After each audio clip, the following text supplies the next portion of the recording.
प्यारे साथियों, आप सभी का स्वागत है आपके अपने YouTube channel PICS learning classes में। तो आज शुरू करने जा रहे हैं क्लास 10th के मैथमेटिक्स यानी कि बहुपद को, है ना। ये चैप्टर 2 है। पहला चैप्टर हम लोग कंप्लीट कर लिए हैं, वास्तविक संख्या पूरा हो गया है। ये आज बहुपद शुरू किए हैं। तो सबसे पहले देखिए बहुपद है क्या, है ना। तो आप लोग 9th में पढ़े होंगे, अगर नहीं भी पढ़े हैं तो इसका टेंशन आप लोग नहीं लीजिए, क्योंकि आपकी टेंशन हमारी टेंशन है ना। इसकी हमारी जिम्मेदारी मेरा है। सबसे पहले हम थोड़ा सा 9th के बेसिक के बारे में जानेंगे। आज जो बहुपद के बारे में जो पढ़ेंगे वो थोड़ा सा बेसिक नॉलेज लेंगे, यानी कि शुरुआती, यानी कि जो 9th हम लोग पढ़े थे। अगर भूल भी गए इसका टेंशन मत लीजिए, आप फिर हम दोबारा एक बार रिवाइज करा देंगे, ठीक है। बस 10 मिनट लगेगा थोड़ा सा करने में, ज़्यादा टाइम लगेगा। तो इस वीडियो को पहले आप लोग शेयर कर लीजिए एक बार, और चैनल को सब्सक्राइब कर लीजिए। देखिए सबसे पहले क्या है, ये बहुपद है। क्या है बहुपद? बहुपद कहते किसको है? सबसे पहली बात क्या है, बहुपद कहते किसको है? तो बहुपद उससे कहते हैं, यानी कोई भी बीजीय व्यंजक, कोई भी बीजीय व्यंजक के चर के घातों क्या होना चाहिए, चर की घात क्या होना चाहिए, एक पूर्ण संख्या होनी चाहिए। तो उसे क्या कहते हैं, बहुपद कहते हैं। आई बात समझिए, बीजीय व्यंजक कहते किसको है, यानी अगर कोई इस तरह से लिखा है 2x + 5 या 2x² - 4x + 5, यानी जिस समीकरण में, यानी कि एक तरह का बहुपद हुआ है ना, मतलब इसमें x और मतलब चर और अचर दो टर्म आ रहा है, तो इसी को बोलते हैं बीजीय व्यंजक। मतलब बीजीय व्यंजक मतलब ये हुआ जिसमें चर भी आए और अचर भी आए। तो आप लोगों को चर और अचर मालूम है ना। पहली बात, चर बोलते हैं x और y को, जिसको इंग्लिश में क्या बोलते हैं, वेरिएबल, ठीक है। और ये 5 और 2 क्या है, 4 क्या है, ये अचर है, ठीक है, जिसको क्या बोलते हैं, कांस्टेंट, ठीक है। यानी चर का मान बदलता है लेकिन अचर का मान कभी भी नहीं बदलता है। तो अभी हम इसका डिफिनेशन क्या बोले थे, यानी कोई भी बीजीय व्यंजक के चर के घात, किसका घात, चर के घात क्या होना चाहिए, एक पूर्ण संख्या होनी चाहिए। तो चर इसमें कौन सा है, x है, और कौन है, x है। देखिए आप, x पे पावर क्या है, 2 है, यानी घात कितना है, 2 है। तो आपको मालूम होनी चाहिए कि 2 क्या है, कौन सी संख्या है, ये एक पूर्ण संख्या है। इसके बारे में बताए हम, क्या कौन संख्या है, ये भी पूर्ण संख्या है। ये वास्तविक संख्या जो चैप्टर पढ़ा रहे थे उसमें हम पूर्ण संख्या के बारे में भी बताए थे, ठीक है। एक बार आप उस वीडियो को देख लीजिएगा। पूर्ण संख्या कहते हैं 0 1 2 3 4, 0 से जिस अंक शुरू होता है ना, 0 1 2 3 4 क्या होता है, ये पूर्ण संख्या होता है। लेकिन यहाँ नेगेटिव में नहीं होनी चाहिए, मतलब माइनस में नहीं होना चाहिए, भिन्न में नहीं होना चाहिए। क्या, घात, क्या घात के बारे में बोल रहे हैं। जैसे एग्जांपल देखिए इधर, जैसे 5x² + 2x - 5। तो देखिए आप, इसमें कुछ नहीं देखना, आप सिर्फ खाली जो चर है, चर x है, ठीक है, उस x का पावर देखिए, यानी कि घात देखिए। तो इसका घात 1 है, इसका घात कितना, कुछ नहीं तो 1 है। देखिए 1 और 2 ये कौन संख्या है, ये पूर्ण संख्या। जब पूर्ण संख्या हो गया, इसका मतलब ये कैसा, कौन सा, ये क्या होगा, ये बहुपद कहलाएंगे। क्या कहलाएंगे, ये बहुपद कहलाएंगे, ठीक है। अगर इसी में हम बोल दें कि 2x² पावर -2 + 4x + 5, क्या ये बहुपद होगा? तो बहुपद ये नहीं होगा। क्यों? क्योंकि इसका जो पावर है, मतलब जो घातांक है, यानी घात है, वो क्या है, नेगेटिव में आ गया। तो नेगेटिव में नहीं होनी चाहिए, ठीक है। ये कंडीशन होता है, ये बहुपद नहीं होगा। या अगर इस तरह से रहे कि 2x², 2√2, ठीक है, इस तरह अगर है √2x, या सिर्फ ऐसे रहे √x + 4 बराबर इस तरह अगर रहे, तो क्या ये बहुपद होगा? नहीं होगा। क्यों? क्योंकि जो चर है, चर x है, x पे क्या है, रूट है, और रूट का मान क्या होता है, 1/2 होता है। मालूम है ना आपको? इसको इस तरह से लिख सकते हैं ना, x पे पावर 1/2 + 4, क्योंकि रूट का मान क्या होता है, रूट का मान जो होता है वो 1/2 के बराबर होता है, ठीक है। तो 1/2 आ गया, जो कि 1/2 जो है वो पूर्ण संख्या नहीं है ना। तो इसलिए ये भी बहुपद होगा, ये भी बहुपद नहीं होगा, बहुपद ये भी नहीं होगा। आई बात समझ में? यानी जिस मतलब चर के घात क्या होना चाहिए, अगर पूर्ण संख्या हो तो वो बहुपद हो जाए। वीडियो आप लोगों को सही है ना, क्लियर, ठीक। तो जिसका चर की घात क्या होना चाहिए, एक पूर्ण संख्या होनी चाहिए। उम्मीद करते हैं आपको उन्हें समझ में आ गया होगा। फिर आगे चलते हैं, ठीक है, इसको मिटाते हैं।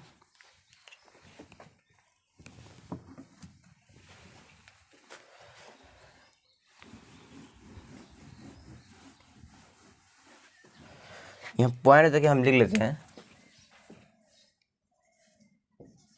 चर की घात पूर्ण संख्या होनी चाहिए। ठीक है, यानी अगर कोई बहुपद है तो चर की घात क्या होना चाहिए, एक पूर्ण संख्या होनी चाहिए। पूर्ण संख्या से बोलते हैं 0 1 2। ठीक है, एग्जाम्पल अगर हम ले लें हम, ठीक है, जैसे 5x² - 2 ये हो जाएगा, है ना। दूसरा एग्जाम्पल ले लेते हैं 2x³ + 4x² + 2x + 5, ये भी हो गया। पावर क्या है, पावर क्या है इसका, पूर्ण संख्या है, तो ये क्या हो जाएगा, ये बहुपद हो जाएगा। कोई दिक्कत नहीं होनी चाहिए। ठीक है, तो इसी तरह से हम पहचानते हैं। तो हमेशा जो ये बहुपद से जो क्वेश्चन आता है ऑब्जेक्टिव में, ऐसा पूछा जाता है कि इनमें से निम्नलिखित में कौन सा बहुपद है, कौन सा बहुपद नहीं है। तो आप सिंपल याद रखेगा, जिसका चर की घात क्या होगा, अगर पूर्ण संख्या हुआ वो बहुपद हो जाएगा। ठीक है, एक एग्जाम्पल और लेते हैं, देखिए था, ध्यान रखिएगा, 1/2x² - 3x + 1, क्या ये बहुपद है, क्या ये बहुपद है। तो आप लोग बोलेगा सर यहाँ तो पावर 2 है, मतलब घात 2 है, तो ये बहुपद हो गया। नहीं, बहुपद ये नहीं है। क्यों, मैं बता रहे हैं, देखिए अभी ये नीचे में आपको एक चीज़ मालूम होगा, कोई चीज़ अगर हर में है, अगर वो अंश में जाता है तो उसका पावर क्या होता है, नेगेटिव होता है। जैसे मान लीजिए 1/, हम x लिखते हैं, ठीक है, तो इसको ऐसे लिख सकते हैं ना, x⁻⁻1। अगर कोई संख्या हर में है, अगर वो अंश में जाता है तो उसका पावर क्या होता है, यानी कि घात क्या होता है, नेगेटिव हो जाता है। अभी इसका घात कितना, कुछ नहीं तो 1 है, तो ये 1 ऊपर जब जाएगा तो किस में आएगा, नेगेटिव में आ गया। इसका मतलब ये भी बहुपद नहीं है। उसी तरह से ये भी क्या बहुपद है, नहीं, क्योंकि अगर ये भी इसको भी अगर ऊपर ले जाएंगे, ये क्या हो जाएगा, 2x पे पावर क्या होगा, -2 हो जाएगा। ये -3x - 1 हो जाएगा, यानी कि घात क्या हो जाएगा, इसका नेगेटिव हो जाएगा। जब नेगेटिव हो गया, इसका मतलब ये क्या बहुपद होगा, बहुपद नहीं होगा। इसीलिए अगर कोई मतलब कोई भी क्वेश्चन अगर हर में दिया रहे, ठीक है, यानी चर घर में है, इसका मतलब क्या बहुपद होगा, बहुपद नहीं होगा। ठीक है, तो ये पहचानने का तरीका है इनका, क्योंकि इस तरह क्वेश्चन बहुत बार पूछा गया एग्जाम में। ठीक है, तो आप लोग उम्मीद करते हैं पहचान लीजिएगा। इसको मिटाते हैं, फिर आगे चलते हैं।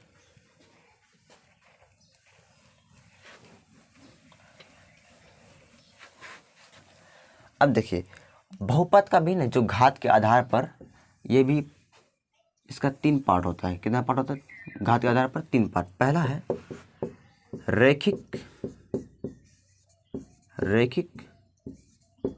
बहुपद। कौन सा बहुपद, रैखिक बहुपद। और दूसरा कौन सा बहुपद होता है, द्विघात बहुपद। और तीसरा क्या होता है, त्रिघात बहुपद। यानी ये घात के आधार पर बांटा गया है।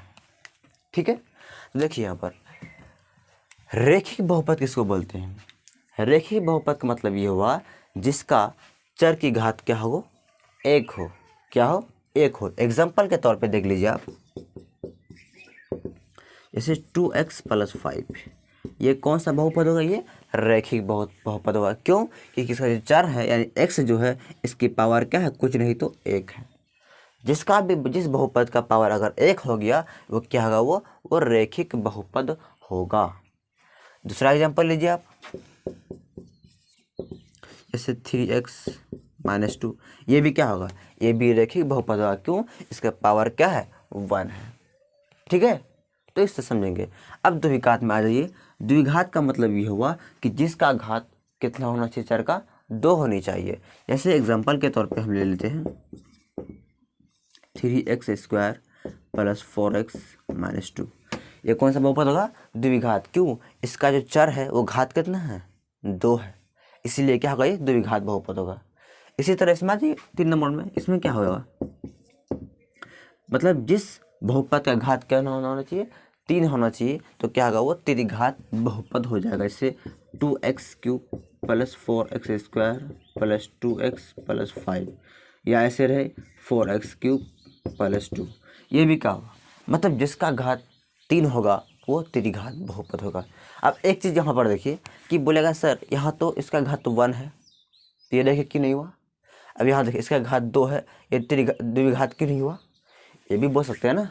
देखिए ऐसा क्यों होता है, बहुपद का एक नियम है कि अगर जिस चर का घात अधिक होता है नाम उसी का होता है, नाम उसी का होता है, मतलब उसी के हिसाब से हम उसका नाम रखते हैं। जैसे देखिए इसमें एक ही चर है, इसका घात 1 है तो ये रैखिक हो गया।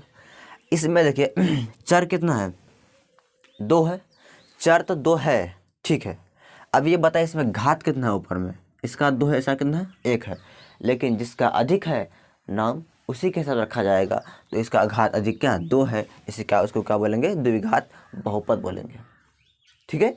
उसी तरह आप इसमें देख लीजिए कि इसमें देखिए क्यू मतलब पावर 3 भी है, 2 भी है, 1 भी है, तो ये 2 1 का नाम क्यों नहीं रखे, इसलिए रखे क्योंकि इस बहुपद में सबसे अधिक घात 3 का है, 3 है, इसीलिए त्रिघात बहुपद इसका नाम रखा गया है।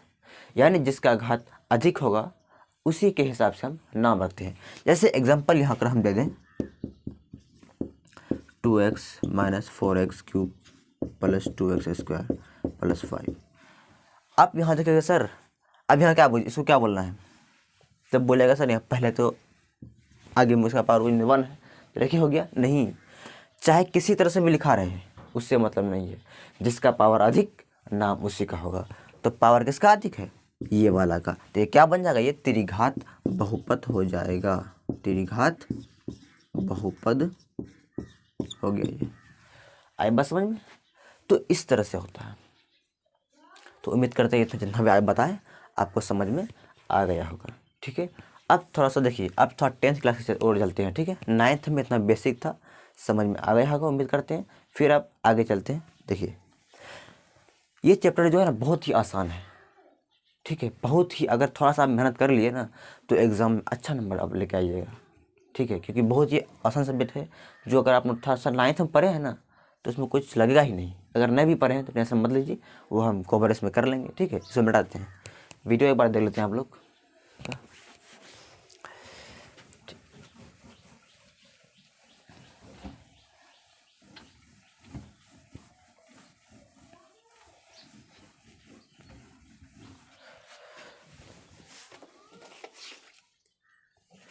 देखिए एक्सरसाइज 2.1 निकाले तो 2.1 देखिए प्रश्नावली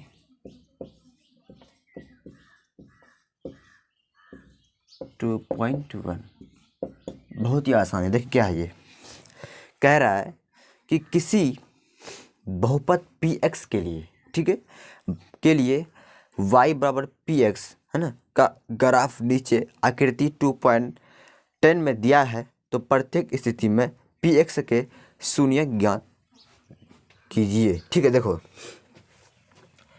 y बराबर px तुमको कोई ग्राफ दिया गया है, तो क्या कह रहा है हमको कि px का शून्य ज्ञात करें। देखिए क्या करना है, शून्य, एक चीज याद रखिएगा, शून्य का मतलब होता है x का मान, किसका मान, x का मान, ये हमेशा आप दिमाग में अपना बैठा लीजिएगा। ये देखिए ये कोई ग्राफ दिया गया है, 1 नंबर इसका बताना है, ठीक है, इसका 1 नंबर देख लीजिए, ये कोई क्या है, ग्राफ है, ठीक। इधर x होता है, आपको मालूम होगा, इधर क्या होता है x डैश या x अक्ष भी बोलते हैं ना, इसको बोलते हैं y, इसको क्या बोलते हैं, y डैश। तो एक रेखा कुछ इस तरह से है ना, इसको बोलते हैं मूल बिंदु, जिसको 0 से 2 देखो यहाँ पर देखिए आप, तो यहाँ कह रहा है कि पी एक्स का शून्य ज्ञात कीजिए, तो पी एक्स बोला है ना, तो यार हमेशा देखिएगा शून्य की जब भी बात करेंगे तो यहाँ पर देखिएगा कि एक्स पे जितनी बार कोई भी रेखा अगर कट करती है उतना शून्य होता है। लेकिन यहाँ देखिए, यहाँ पर तो ये रेखा जो है वाई अक्ष पे ने काटा है, एक्स पे तो नहीं काटा है। एक्स का मतलब कुछ इस तरह होना चाहिए, यहाँ काटा है, कोई भी नहीं काटा है, इसका मतलब इसका शून्य क्या होगा, इसका शून्य 0 होगा, क्योंकि देखिए यहाँ एक्स पे एक बार भी कोई भी रेखा नहीं गुजरा है, जो कि काटा ही नहीं है, काटा है तो वाई को काटा है, तो वाई को नहीं देखना है हमको, एक्स को देखना है, इसका मतलब पी एक्स का शून्यक क्या होगा, यहाँ लिखेगा पी एक्स का शून्यक बराबर क्या होगा, 0 होगा। क्या होगा, 0 होगा। ठीक है, इसी तरह आप इसका 2 नंबर देख लीजिए। क्या है 2 नंबर में, कुछ इस तरह का है। इसको मान लीजिए ये एक्स है, ये एक्स डैश है, ये वाई है, ये वाई डैश है, ये यहाँ पर क्या है, मान लीजिए 0 है। देखिए यहाँ पर कुछ इस तरह से आया है, ऐसे आया है, ऐसे ही काट दिया। तो देखिए एक्स पे कितना बार टच किया है, एक्स यही है ना, तो कितना बार टच किया है, एक बार टच किया है, यहीं पर क्या है ना, और कहीं पर क्या है, तो वाई में आ गया है, तो वाई में नहीं एक्स में देखना है, तो एक बार कट किया है। इसका मतलब इसमें पी एक्स का शून्यक कितना होगा, तो 1 होगा। कितना होगा, यहाँ लिखेगा कि पी एक्स का शून्यक बराबर 1, यानी जितना बार कट करेगा एक्स पे उतना शून्यक होगा। है ना आसान चैप्टर, तो समझ में आएगा ना। इसी तरह से 3 नंबर होगा, 4 नंबर होगा, 5 नंबर होगा, 6 नंबर में होगा। ठीक है, एक और देख लीजिए, इसको आप नोट कर लीजिए पहले कॉपी में अपना। ठीक, आगे आगे चलते हैं।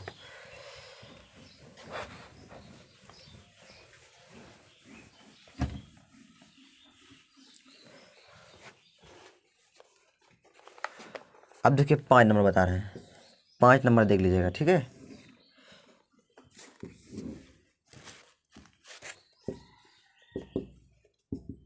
ये एक्स, ये क्या है, एक्स डैश, ये वाई डैश, यहाँ क्या होता है, ओ 0 है ना।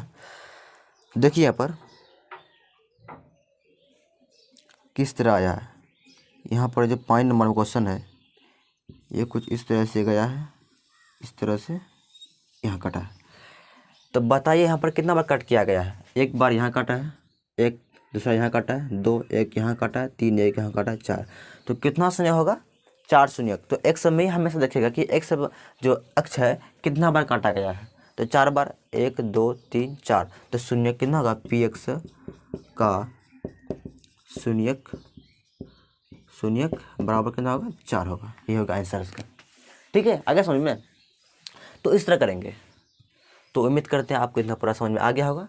तो आज यही तरह रखते हैं। ठीक है, फिर कल देखेंगे इसका शून्य कैसे निकालते हैं, कोई भी बहुपद है उसका शून्य कैसे निकालेंगे, इसके बारे में कल पूरा एक वीडियो ही लाएंगे। ठीक है, खाली शून्य के, और इसमें कुछ पढ़ाएंगे नहीं, सिर्फ शून्य के बारे में समझेंगे, क्योंकि बहुत इंपॉर्टेंट। अगर आप वो सीख गए ना, जो कि आप लोग 9th में पढ़े हैं, अगर वो आपको याद है तो ठीक है, नहीं है याद है तो कल फिर पढ़ाएंगे। अगर आप उसको समझ गए, सीख गए, तो उम्मीद करते हैं आपको इस चैप्टर का पूरा बुक में जो है ना, वो शून्य हमेशा पूछते रहता है।